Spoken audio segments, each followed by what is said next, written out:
Assalamualaikum warahmatullahi wabarakatuh. A'udzu billahi minasyaitonir rajim. Bismillahirrahmanirrahim. Fa in amanu bimithli ma amantum bihi faqad ihtadaw. وإن تولوا فإنما هم في شقاق فسيكفيكهم الله وهو السميع العليم. Allah Ta'ala berfirman, dan jika mereka beriman sebagaimana kamu telah beriman kepada ajaran ini, maka sungguh mereka telah mendapatkan petunjuk. Sedangkan jika mereka berpaling, maka sesungguhnya mereka berada dalam perselisihan denganmu.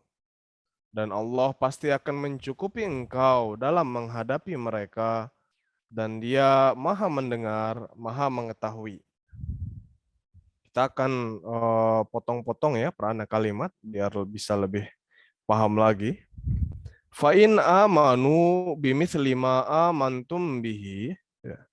Dan jika mereka beriman sebagaimana kamu telah beriman kepada ajaran ini, faqadih tadau, maka sungguh mereka telah mendapatkan petunjuk.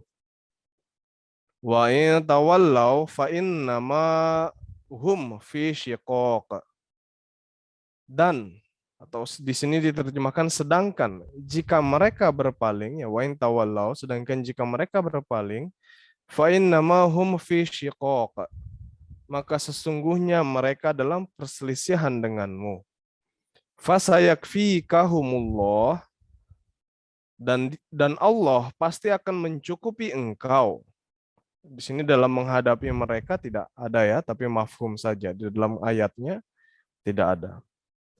Wa huwas samiul alim, dan Dia Maha Mendengar, Maha Mengetahui, ya. Sekarang untuk lebih mendalami terjemahan, untuk bisa memahami terjemahan ini dengan baik, kita akan pelajari terjemahnya kata demi kata ya. Nah, di sini fa in amanu ya. Ini tiga kata ya, fa in amanu ya. Fa maka, in jika, amanu mereka beriman. Di sini fa-nya diterjemahkan dan ya. Fa in amanu, dan jika mereka beriman, bi misli, bi dengan misl, semisal atau sebagaimana ya. Bimithli sebagaimana atau seperti, seumpama.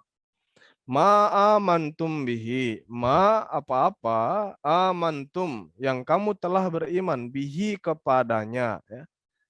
Di sini terjemahannya kamu telah beriman kepada ajaran ini ya. Jadi bihi di sini diterjemahkan sebagai ajaran ini karena mungkin sebelumnya pembahasannya mengenai ajaran ya. Ajaran agama Islam ya. Ma'amantum bihi, apa-apa yang kamu telah beriman mengenainya atau kepadanya. Faqadih tadau. Faqad, fa maka, qad sungguh. Ya. Faqad maka sungguh, ihtadau mereka telah mendapatkan petunjuk. Ini sudah dijelaskan akar katanya ya, hada ya. Ihtadau. Dari kata ini juga muncul hudan ya, petunjuk, atau mahdi juga orang yang mendapatkan petunjuk ya, dari kata hada. Jadi faqadih tadau, maka sungguh mereka telah mendapatkan petunjuk. Wa in tawallau, wa dan in jika, tawallau mereka berpaling, wa in tawallau dan jika mereka berpaling, atau sedangkan jika mereka berpaling, fa innama hum, fa innama maka sesungguhnya hanya ya, artinya hum mereka. Fa innama hum maka sesungguhnya mereka hanya fi syiqaqin, fi syiqaqin dalam perselisihan. Nah, syiqaq ini berasal dari kata syaqqa ya, yang berarti ia atau seseorang itu membagi sesuatu atau ia merobeknya. Kemudian ada kalimat syakkos syakko al-qaumi. Syakko asal qaumi, maaf. Artinya ia menciptakan keretakan atau perpecahan dalam masyarakat yang sebelumnya berdiri dalam keadaan bersatu ya. Jadi ia menimbulkan perpecahan di antara suatu kaum yang sebelumnya itu sudah bersatu. Kemudian ada kalimat asyakkon nabatu. Artinya tumbuhan-tumbuhan itu tumbuh dari bumi. Jadi syakko juga artinya adalah tumbuh apabila subjeknya adalah tanaman. Nah, kata asyaku berarti satu sisi yang berlawanan satu sama lain. Ya. Kemudian kata syakohu berarti dia menentangnya dan menjadi memusuhinya. Sehingga masing-masing memihak kepada pihak yang berbeda. Ya. Sehingga kata syikok di sini artinya ada beberapa, yaitu oposisi, permusuhan, perpecahan, saling berjauhan juga. Nah, kata syikok ini secara khusus ya digunakan untuk pihak yang berada dalam keadaan salah.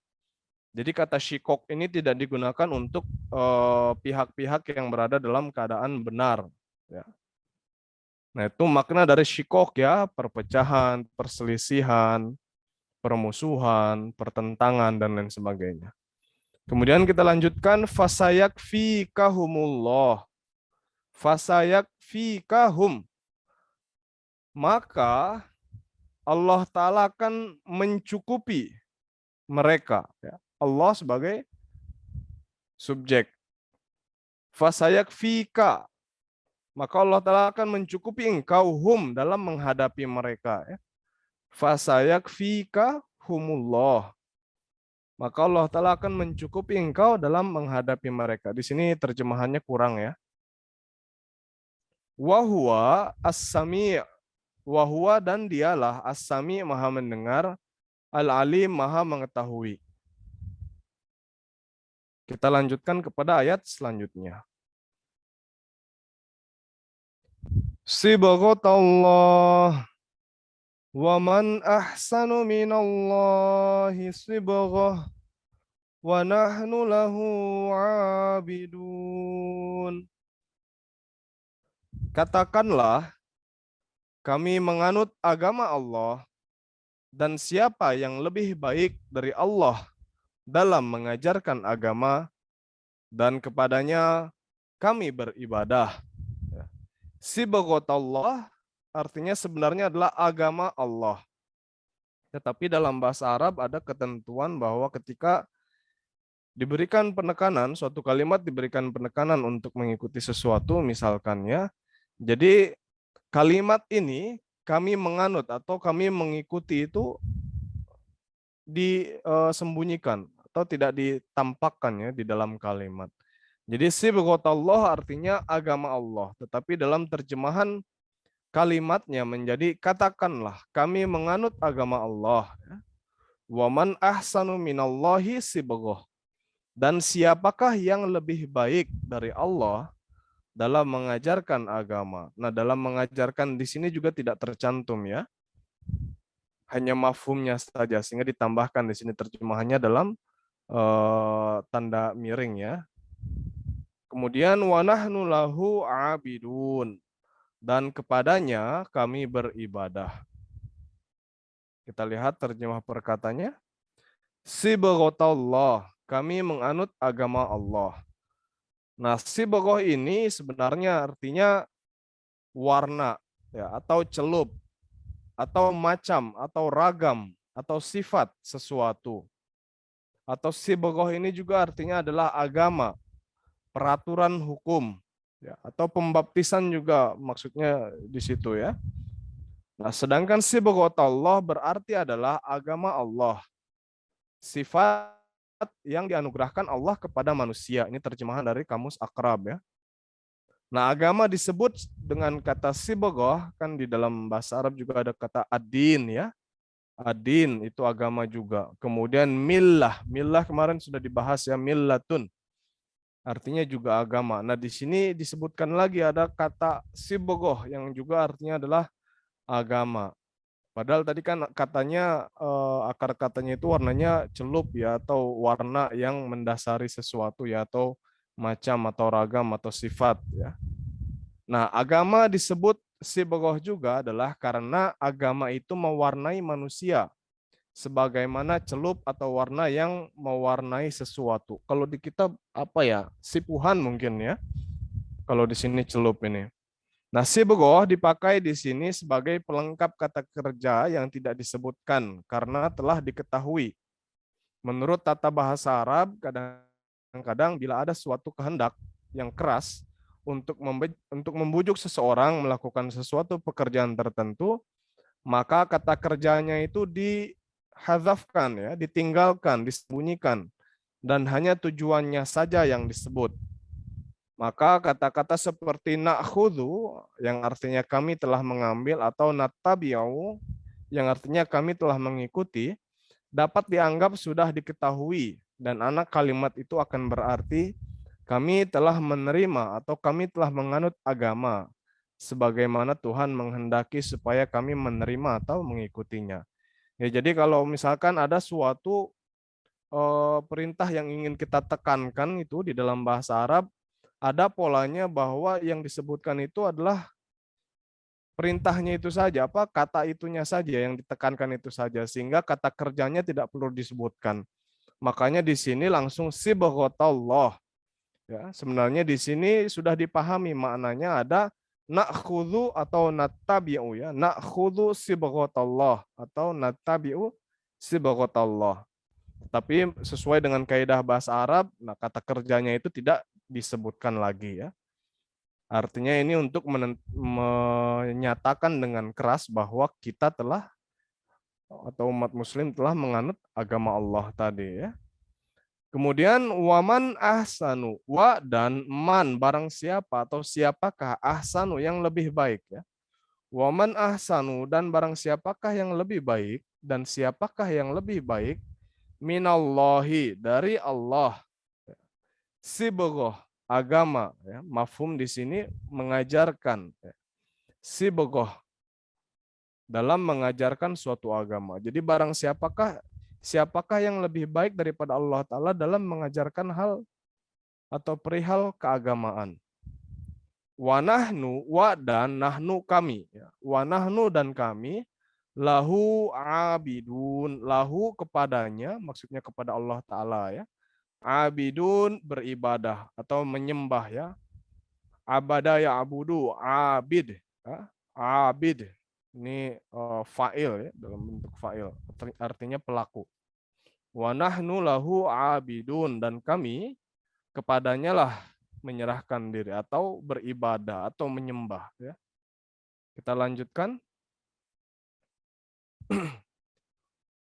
Qul atuhajjunana fillahi wa huwa rabbuna wa rabbukum wa lana a'maluna wa lakum a'malukum wa nahnu lahu mukhlisun. Katakanlah, apakah kamu berbantah dengan kami tentang Allah, padahal Dia adalah Tuhan kami dan juga Tuhan kamu, dan bagi kami amal kami, dan bagi kamu amal kamu, dan hanya kepadanya kami mengikhlaskan diri. Qul atuhajunana fillah. Katakanlah, apakah kamu berbantah dengan kami tentang Allah, wa huwa rabbuna wa rabbukum, padahal Dia adalah Tuhan kami dan Tuhan kamu. Walana a'maluna walakum a'malukum. Dan bagi kami amal kami, dan bagi kamu amal kamu. Wa nahnu lahu mukhlisun. Dan hanya kepadanya lah kami mengikhlaskan diri. Kul, katakanlah, ya, ini sering muncul, tentu sudah pada hafal. Atuhajunana. Apakah? Tuhajuna. Berbantah. Ya, kamu berbantah. Nah, dengan kami. Atuhajunana, apakah kamu berbantah dengan kami? Fillahi, fi mengenai Allah, Allah ya. Fi di dalam ya, tapi dalam hal ini mengenai atau tentang. Wa huwa rabbuna, wa dan huwa dia rabbuna Tuhan kami, wa rabbukum, wa dan rabbukum Tuhan kalian juga. Wa huwa rabbuna wa rabbukum, padahal dia adalah Tuhan kami dan juga adalah Tuhan kalian. Walana a'maluna, wa dan lana bagi kami, a'maluna amal-amal kami ya. Walana a'maluna dan bagi kami amal-amal kami, walakum a'malukum, wa dan lakum bagi kalian a'malukum amal-amal kalian ya.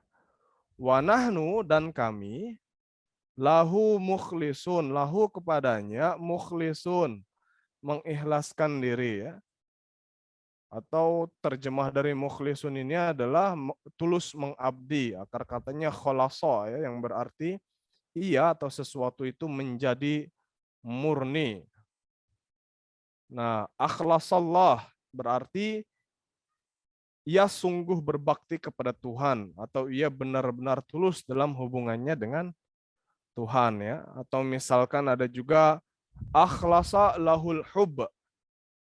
Artinya ia sungguh tulus dalam kecintaan kepada seseorang atau ia menjadikan cintanya tersebut cinta sejati untuk orang lain ya. Jadi itu arti dari kata mukhlisun, tulus ikhlas ya. Benar-benar rela sepenuh hati, mukhlis. Kita lanjutkan. Am taquluna inna Ibrahim wa Ismail wa Ishaq wa Yaqub wal asbata kanu hudan aw nasara. Qul a'antum a'lamu amillah. ومن أظلم ممن كتم شهادة عنده من الله وما الله بغافل عما تعملون. Ataukah kamu berkata bahwa Ibrahim, Ismail, Ishak, Yakub dan keturunannya adalah Yahudi atau Nasrani? Katakanlah, apakah kamu yang lebih mengetahui ataukah Allah? Dan siapakah yang lebih aniaya dari orang yang menyembunyikan kesaksian yang dimilikinya dari Allah? Dan Allah tidak lengah terhadap apa yang kamu kerjakan. Am taquluna, apakah kamu berkata, inna Ibrahim wa Ismail wa Ishaq wa Ya'qub wal asbata kanu hudan aw nasara, bahwa Ibrahim, Ismail, Ishak, Yakub dan keturunannya adalah Yahudi atau Nasrani. Qul a'antum a'lamu amillah. Katakanlah, apakah kamu yang lebih mengetahui ataukah Allah? Wa man adlamu mimman kata masyahadatan indahu minallah. Dan siapakah yang lebih aniaya dari orang yang menyembunyikan kesaksian yang dimilikinya dari Allah? Wa mallahu bighafilin amma ta'malun. Dan Allah tidaklah lengah terhadap apa yang kamu kerjakan. Nah, kita lihat terjemah perkataannya, am takuluna, am ataukah. Ya. Takuluna kalian mengatakan. Qala yakulu ya. Kalau pakai ta di sini maka kamu. Kalau ada waw dan nun di sini maka kalian artinya jamak. Am takuluna, apakah kalian mengatakan inna Ibrahim, sesungguhnya Ibrahim, Nabi Ibrahim, wa Ismail, wa Ishak, wa Yakub, ini nama-nama nabi ya, nama-nama nabi, wal asbato dan keturunannya. Nah, ini kemarin pada pertemuan yang sebelumnya sudah dijelaskan ya makna dari al asbat. Padahal kata sabato itu akar katanya menunjukkan kepada panjangnya sesuatu atau luasnya sesuatu. Lalu kenapa keturunan ini ya, anak keturunan ini disebut sebagai sebetun atau al-asbat. Itu karena kelahiran seseorang itu menandakan perkembangan atau perpanjangan dari suatu keluarga ya, sehingga anak keturunan itu pun disebut sibetun dan jamaknya disebut al-asbat ya. Jadi ini ya akar katanya. Kanu hudan. Kanu mereka adalah hudan Yahudi au Nasoro atau Nasrani. Ya, hudan Yahudi, Nasoro, Nasrani. Ini sering muncul ya. Kul antum a'lamu. Kul katakanlah, apakah antum kalian a'lamu lebih mengetahui.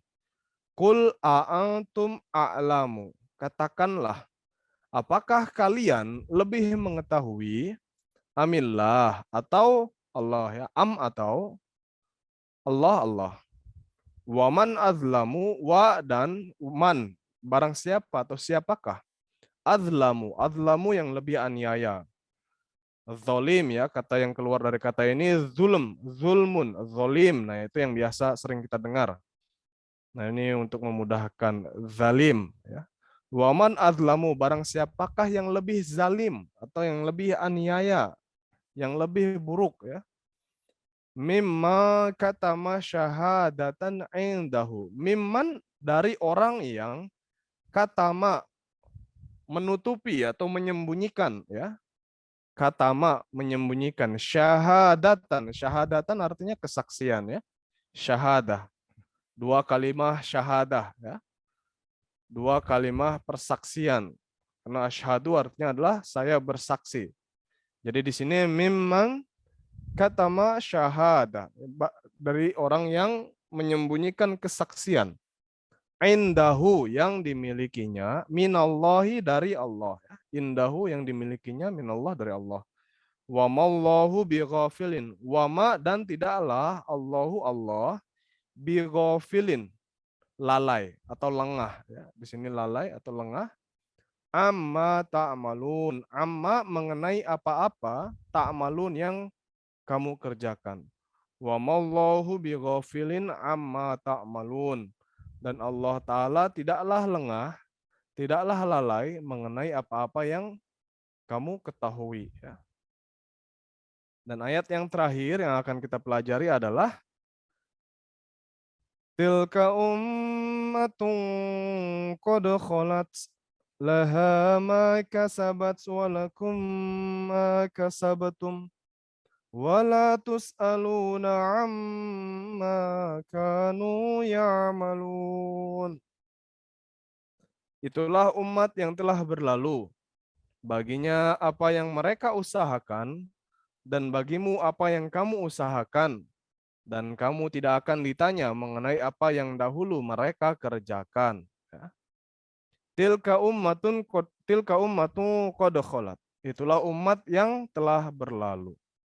Laha maka sabat, baginya apa yang mereka usahakan, walakum maka sabetum, dan bagimu apa yang kamu usahakan.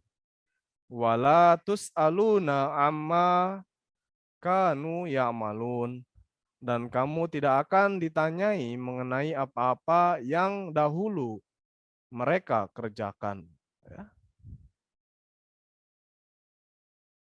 Tilka itulah.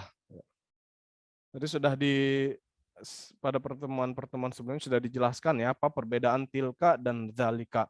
Semuanya untuk menunjuk kepada benda yang jauh. Tapi kalau tilka itu untuk benda yang sifatnya mu'annas atau feminin, perempuan ya. Kalau misalkan zalika untuk menunjuk benda yang jauh yang sifatnya muzakkar atau maskulin. Ummatun. Umat ya, ini ummatun mu'annas sifatnya ya. Pada umumnya kalau dalam bahasa Arab itu yang ada tak marbutoh seperti ini sifatnya mu'annas ya, makanya digunakan tilka. Tilka ummatun. Itulah umat qad kholat yang telah berlalu. Laha maka sabat, laha bagi mereka. Kenapa di sini terjemahnya adalah mereka, tetapi kenapa di sini ha ini adalah untuk mengganti kata yang apa namanya muannas ya, yang mufrodah. Nah ini karena kembali kepada ummatun ya, kepada umat, makanya digunakan laha. Harusnya kan lahunna. Ya. Tapi di sini karena ummatun laha ma kasabat. Bagi umat tersebut adalah apa yang telah mereka usahakan. Walakum ma kasabtun. Dan bagi kalian apa yang kalian usahakan juga. Wala tus'aluna dan mereka dan kalian tidak akan ditanya. Wala tus'aluna dan kalian tidak akan ditanya amma mengenai apa-apa kanu ya'malun yang dahulu mereka kerjakan ya. Nah, di sini perlu juga kita pahami karena kelompok Yahudi dan Nasrani itu memonopoli keselamatan ya, masing-masing mereka mengakui bahwa keselamatan itu ada pada agama mereka. Misalkan orang-orang Yahudi beranggapan bahwa hanya orang Yahudi saja yang akan selamat sesuai dengan janji Yahweh atau Tuhan ya. Nah, sedangkan orang-orang Kristen juga percaya bahwa mereka akan mendapatkan keselamatan apabila mereka percaya kepada ketuhanan Isa alaihissalam. Itu syarat utamanya. Sehingga mereka sebenarnya memonopoli keselamatan tadi. Tetapi di sini dikatakan bahwa setiap orang itu akan bertanggung jawab terhadap apa yang telah diusahakannya. Laha maka sabat walakum maka sabtum. Ya bagi mereka apa yang mereka usahakan dan bagi kalian adalah apa yang kalian usahakan. Artinya setiap orang itu akan dimintai pertanggungjawabannya terhadap apa amal ibadah yang telah dia lakukan. Apakah buruk ataukah baik. Dan begitulah mereka akan diberikan ganjaran. Kalau seseorang melakukan kebaikan demi kebaikan, tentu Allah Ta'ala kan memberikan ganjaran demi ganjaran gitu ya, bahkan memberikan hidayah. Tetapi kalau misalkan seseorang itu senantiasa berbuat buruk ya akan buruk juga. Di sini dijelaskan pada ayat sebelumnya bahwa mereka berbangga ya umat orang-orang ahli kitab ini berbangga sebagai keturunan Nabi Ibrahim, ya Nabi Ishak, Nabi Yakub dan lain sebagainya. Padahal di sini dikatakan bahwa sebenarnya nanti pertanggungjawaban itu tidaklah memiliki hubungan apapun dengan garis keturunan. Jadi meskipun seseorang itu adalah keturunan Nabi, tapi kalau misalkan amal ibadahnya sendiri tidaklah benar, maka tetap saja dia akan mendapatkan kehinaan, gitu kan? Percuma kalau misalkan seseorang hanya memiliki garis keturunan Nabi, tetapi dia membangkang terhadap firman-firman Allah Ta'ala. Ya. Membangkang terhadap perintah-perintah Allah Ta'ala. Apa larangan-larangan Allah Ta'ala malah mereka kerjakan. Sama saja tidak akan mendapatkan apa-apa. Nah, ini juga menjadi pelajaran bagi kita umat muslim yang ada di akhir zaman ini ya. Apalagi kita sebagai Ahmadi, mungkin sebagian dari kita memiliki keturunan, memiliki sanak saudara, memiliki kerabat atau bahkan orang tua yang sebelumnya itu adalah Ahmadi aktif yang memberikan penghidmatan yang luar biasa, yang telah memberikan segalanya untuk menghidmati jemaat. Tentu saja kita akan mendapatkan karunia-Nya ya. Karunia dari usaha orang-orang tua kita, para pendahulu kita. Tetapi kita hendaknya jangan berpuas diri dengan hal tersebut. Jangan berpuas diri hanya sebagai keturunan dari orang suci. Tetapi kita sendiri harus berusaha untuk menjadi orang suci itu sendiri. Kita harus berusaha untuk mengamalkan setiap perintah Allah Ta'ala. Kita harus berusaha semaksimal mungkin untuk menghindarkan diri dari larangan-larangan Allah Ta'ala. Karena setiap diri kita itu nanti akan dihisab sesuai dengan amal perbuatan kita ya. Jadi ada pelajaran yang sangat penting dari ayat yang ke-143 dan 141 dan ayat 142 ini. Mudah-mudahan apa yang kita pelajari pada pertemuan kita hari ini bisa memberikan manfaat yang banyak untuk semuanya. Mudah-mudahan bisa diikuti baik terjemahan maupun kandungan dari setiap ayatnya ya.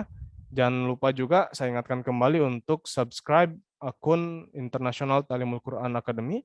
Jangan lupa untuk ditonton ya, di like, di komen, di share juga kepada kawan-kawan yang lainnya. Mudah-mudahan itu bisa memberikan manfaat bagi semua sehingga nanti di akhirat itu Al-Quran ini bisa menjadi syafaat bagi kita semua. Amin Allahumma amin. Insyaallah ta'ala kita akan berjumpa pada pertemuan selanjutnya di waktu yang sama, hari yang sama ya. insya Allah. Mohon maaf jika ada salah-salah kata. Saya haturkan jazakumullah khairan jazak kembali atas kehadiran dan perhatian yang telah diberikan oleh semua peserta. Jazakumullah khairan jazak. Wa akhiru da'wana alhamdulillahi rabbil alamin. Assalamualaikum warahmatullahi wabarakatuh.